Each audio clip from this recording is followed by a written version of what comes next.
عايزه تعملي اكله حلوه لاولادك، اعملي الاكله دي. عندك ضيوف او عزومه وعايزه تعملي اكله تشرفك وترفع راسك قدام زوجك قدام ضيوفك، يبقى برضو تعملي الاكله دي. الاكله دي من اجمل واحسن الاكلات اللي ممكن تعمليها في العزومات، واللي ممكن تعمليها برضو في يعني مناسبة أو تعمليها لأولادك. بجد روعة تحفة. اللحمة معانا دايبة والخضار دايب، وبتعمليها بطريقة سهلة جدا، وخصوصا في الصيف يعني طريقة أكل سهلة جدا ومنجزة وبسيطة. تابعوني على أصلي وعصري على قناتي على اليوتيوب، وعلى صفحتي على الفيس أصلي وعصري. تابعوني ونوروني وشرفوني ليصلكم كل جديد. السلام عليكم ورحمة الله وبركاته. يا مساء الخيرات على أحلى أمارات. يا مراحب يا مراحب، ازيكم حبيباتي؟ بحبكم وحشتوني في الله. تعالوا بسرعة بقى نعمل حاجة حلوة لأولادنا كده. لايك وشير للفيديو واشتراك في القناة، وتابعوني على صفحتي أصلي وعصري. شرفوني ونوروني. اغطسي بسرعة في الديب فريزر واطلعي بكيس اللحمة اللي انت مهرباه من العيد، ويلا بسرعة نعمل أكلة حلوة للولاد بقى كده نرم عظمهم بيها. أنا جبت اللحمة بتاعتي هنا، نزلت في الفريزر وطلعت بكيس اللحمة اللي أنا مهرباه من العيد وفكيته كده. وبعدين حبيت اعمل له تتبيله حلوه قوي واعمل بيها اكله حلوه ترم العيال، ترم عظم الولاد يعني.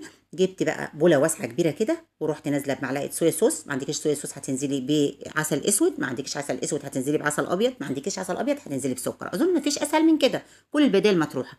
هننزل بقى بالبهارات بتاعتنا. البهارات بتاعتنا عندي السبع بهارات، ضفت نص معلقه. عندي بهارات اللحمه ضفت نص معلقه. عندي بابريكا، فلفل اسود، كزبره ناشفه، كمون، كاري على كركم. عندي حبهان على لورا، انا طحناهم على بعض منعماهم يعني، باخد منه برضو ربع معلقه كده. وعندي ربع معلقه زنجبيل ناعم، وعندي ربع معلقه زعتر ناعم. الزعتر ده فوائده حلوه قوي، والزنجبيل وكمان بيدي طعم حلو قوي قوي للمشويات واللحوم والفراخ اللي بتحطها في الفرن والحاجات دي كلها. ونزلت بقى كمان بمعلقتين من الزيت، وطبعا نازله بمعلقه ملح. انا بضيف الملح هنا من الاول لان الاكله بتاعتنا كلها هتبقى في قلب بعضها. وبعدين اللحمه بتاعتنا صغيره لان اللحمه اللي عندي لحمه ضاني يعني لحمه خرفان. الاكله بتاعتي دي يعني بتحب اللحمه الصغيره. يعني لو انت عندك لحمه شمبري بقى جامده هتسلقيها نص سلقه الاول، او وبعد كده نقوم بنعمل الخلطه اللي انا عاملاها دي. انا نزلت طبعا بحبيتين لور كمان، ورقتين لور. ونزلت بقى دوبت كل الخلطه ببعضها كده، ونزلت باللحمه وسبت اللحمه بتاعتي في التلاجة ساعتين ثلاثه في التلاجة، مش على الرخامه الدنيا حر. او تعمليها من بالليل وتبيتيها على حسب الوقت بتاعك. وبعدين خرجتها ورحت نازله بالخضار بتاعي. الخضار عندي مقطعه بطاطستين ثلاثه كده، مخرطاهم مكعبات وسط كده، وكمان كم شويه كوسه كده برضو كانوا عندي مقطعاهم. وعندي جزر كنت مفرزاه نازل بالتلج بتاعه زي ما انتم شايفين اهو. وعندي برضو بسله خضراء كنت انا مفرزاها، طلعت كيس صغير كده ضفته. اي خضروات عندك هتضيفيها، اي خضروات انت عايزه تضيفيها هتضيفيها، مفيش مشكله خالص. فاصوليا خضراء، اي حاجه، اي خضروات عايزه تضيفيها هتضيفيها. نزلت كمان بقى معلقه كبيره كده من التوم الطازه الحلو بتاعنا، التوم المهروس. وجبت بصلتين كبار كده، خدت البصلايه على اربعه، قطعتها على اربعه، وبعدين قطعتها جوليان كده طرنشات رفيعه. يعني البصله عشان كبيره بتقطعيها على اربعه واربع اجزاء، وبتاخدي جزء بجزء تقطعيه جوليان كده، هيديكي طرنشات رفيعه كده. وبنخلص البصل بتاعنا وبنقطعه.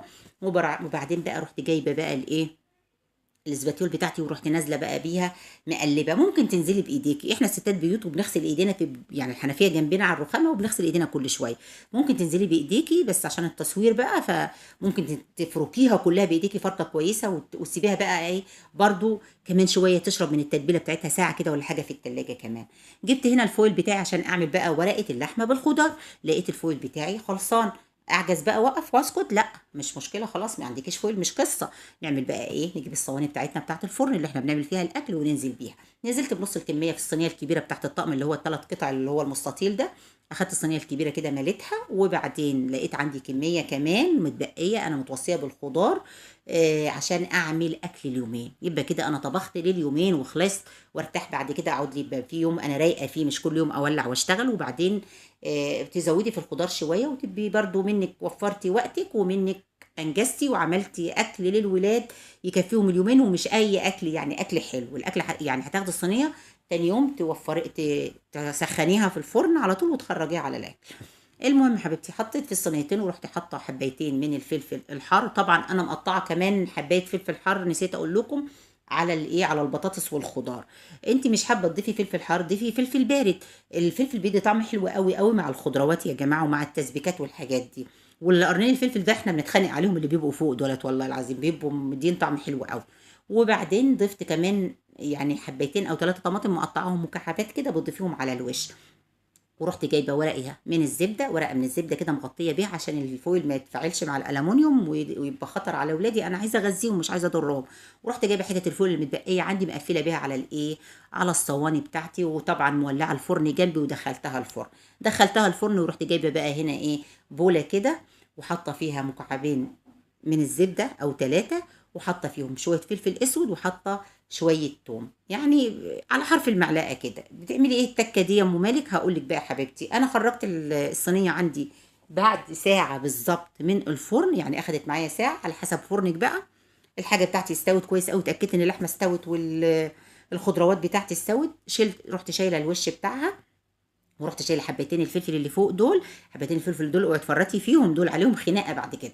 وبحاول بقى بالراحه كده اخرج اللحمه بتاعتي من تحت الخضار على وش الايه، على وش الصينيه. انت بتعملي ايه ده يا ام مالك؟ هقول لك يا حبيبتي، التكه دي بقى بتخلي طعم اللحمه بتاعتك ده يروح في حته تانية. انا خرجت اللحمه كده كلها ورحت مسيحه بقى اللي هم المكعبين الزبده على شويه التوم على شويه الفلفل الاسود على ذره الملح، ورحت مقلباهم في بعضهم كده، ورحت واخده بالفرشه ودهنه وش اللحمه بتاعتي كلها.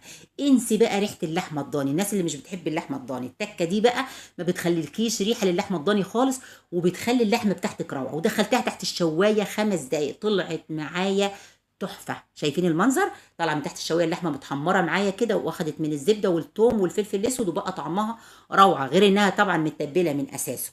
طالعه معايا روعه روعه روعه. وتعالوا نجرب مع بعض بقى، هوريكم حاجه كده يعني ما تقوليش لعدوك عليها. الصينيه دي تعمليها بقى في العزومات، تعمليها في المناسبات، تعمليها يعني عندك ضيوف، بجد بجد هتشرفك، واكله هتشكريني عليها وتدعي لي عليها. والنبي لو جربتيها وعملتيها تفتكريني بس بدعوه حلوه، مش عايزه منك اكتر من كده. اه وبرده لايك للفيديو يعني عشان نرفعه والناس تستفيد. فيعني تعالي على نفسك الفيديو اللايك مش هيخسرك حاجه. بصي بقى، اللحمه دايبه معايا، اللحمه زبده يا دوبك بعملها بالمعلقه كده، مع اني حمرتها. اللحمه لما بتتحمر بتجمد شويه كمان، يعني بتتماسك شويه. بجد روعه، والطعم روعه، وهتشكريني عليها وادعي لي، وما تنسينيش في اللايك والشير وتدعي لي. بجد حلوه، اولادك هيطلبوها منك كل يوم. اعمليها في العزومات زي ما قلت لك، اعمليها عندك ضيوف، اعمليها لاولادك. اكله حلوه وجميله، وكل حاجه في قلب بعضها كده، مش هتكلفك مواعين كتير يعني، وحاجه تريحك في الصيف.